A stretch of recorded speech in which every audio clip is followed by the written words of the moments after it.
गावठी चणा डाळ आहे, हिचाच वापर करून इथे पुरणपोळी बनवायची. स्वच्छ धुवून घेतलेली चणा डाळ कुकरमध्ये शिजवून घ्यायची. आता काही वेळ चणा डाळीला शिजवायला कमी जास्त प्रमाणात वेळ लागू शकतो, तर त्या अंदाजाप्रमाणे तुम्ही चणा डाळ शिजवून घ्या. आता इथे ही शिजलेली चणा डाळ आणि आता पुरणपोळीसोबत कांदा भजी तर हवीतच, म्हणजे भजी करतात जनरली, मी इथे कांदा भजी करते.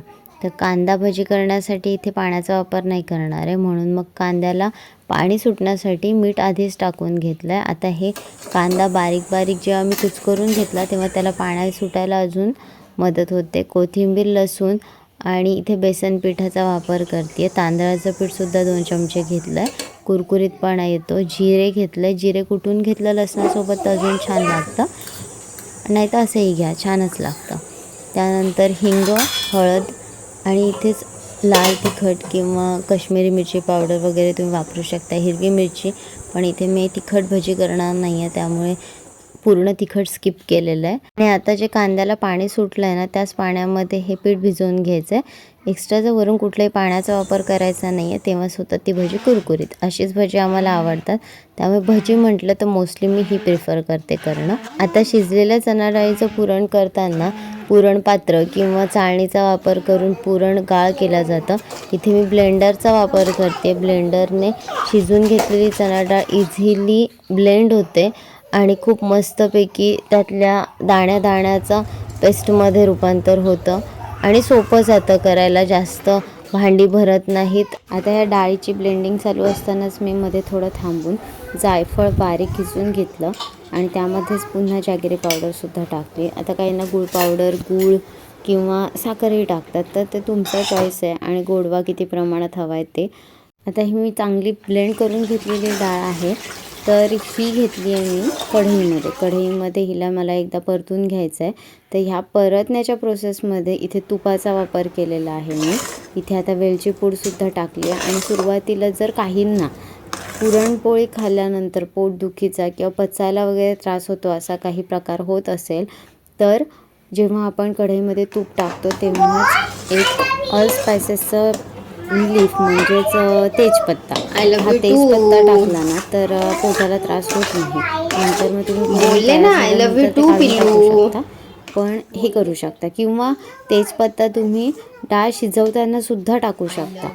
पिल्लू बस, आय लव्ह यू सोना. छोट्या छोट्या टिप्स अँड ट्रिक्ससोबत पुरण तर तयार आहे. आता पुरणपोळी म्हटली तर त्यासोबत खीर हवीच आहे. तर इथे मी तांदळाची, भाताची किंवा रव्याची कोणती खीर नाही करणार आहे, फक्त दूध आटवून घेणार आहे त्याचा लालसर रंग येईपर्यंत आणि थोडेफार त्याच्यामध्ये ड्रायफ्रूट्स वगैरे टाकेन. आता पुरण मस्तपैकी थंड झालं आहे, पुरणपोळ्या करून घ्यायच्या आहेत. तर पुरणपोळ्या करण्याआधी पुरणाचे मी असे गोळे करून घेते, जेणेकरून काय होतं, पुरण हे पोळीमध्ये समप्रमाणामध्ये सगळ्या ठिकाणी इक्वली डिस्ट्रीब्यूट होतं आणि असं एकाच ठिकाणी कुठेतरी जाऊन बसत नाही. त्यामुळे पोळीसुद्धा छान होते आणि असं खूप जास्त गव्हाचंच पीठ आणि पुरण खूप कमी पडलं आहे असं वगैरे वाटत नाही. खूप जास्त फिलिंग होते पुरणाची आणि खायला मजा येते. म्हणजे मला तरी तशा टाईपच्या पुरणपोळ्या आवडतात. त्यामुळे हा पुरणाचा गोळा एवढा मोठा केला आहे. पुरण किती घ्यायचं किंवा चपातीचा पिठाचा गोळा किती घ्यायचा, आता ह्या सगळ्यात तुमच्या चॉईसप्रमाणे कमी जास्त गोष्टी होत राहणार आहेत. हा माझा चॉईस आहे, मी या पद्धतीने करते. आता ह्या पुरणपोळ्या करताना बटर पेपर, जर कोणी नवीन असेल बटर पेपरवर लाटा, अजिबात चिटकणार नाही. किंवा असे सिलिकॉनचे शीटसुद्धा वापरू शकता. पुरणपोळी करते.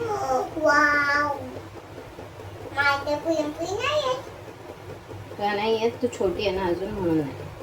मी छोटी छोटी पुरणपोळी बनवत जाते. छोटे छोटे लाडू बनवत जाते.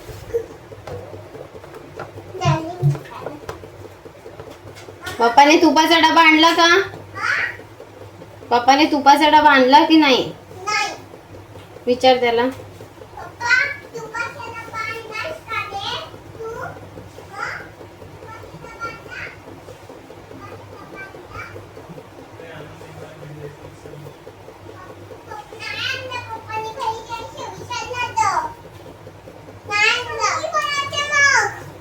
हे बाळा काय काय काय बोलते सांग ना गो. अरे असं नसतं, बेबीज अलाउड नाहीये काय करायला पुरणपोळी करायला. छोटी बनवतीस ना गो. नाही ना गं. बनवते मी. अरे बाबा मी पुरणपोळी नाही बनवते. काय पुरण बनवलंय पण तिखट बनवते मी पोळी. पुरा पोळी बनवते ना काय मला पाण्यात टाकून देशील का गं. मी थोडं गाणं टाकते. चिकन नाही बनवते. तुम्ही केला केला केला केला केला तू काय करते आई गं. असं मला इष्ट आपलं नाही ना.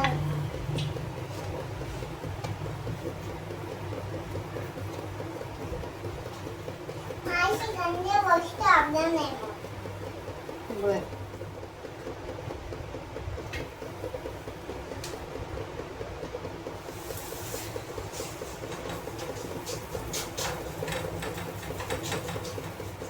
गरमागरम तूप लावून पुरणपोळ्या छान भाजून घ्या. अशा टम्म फुगणाऱ्या पुरणपोळ्या खायला खरंच मजा येते. नक्की ट्राय करा या पद्धतीने.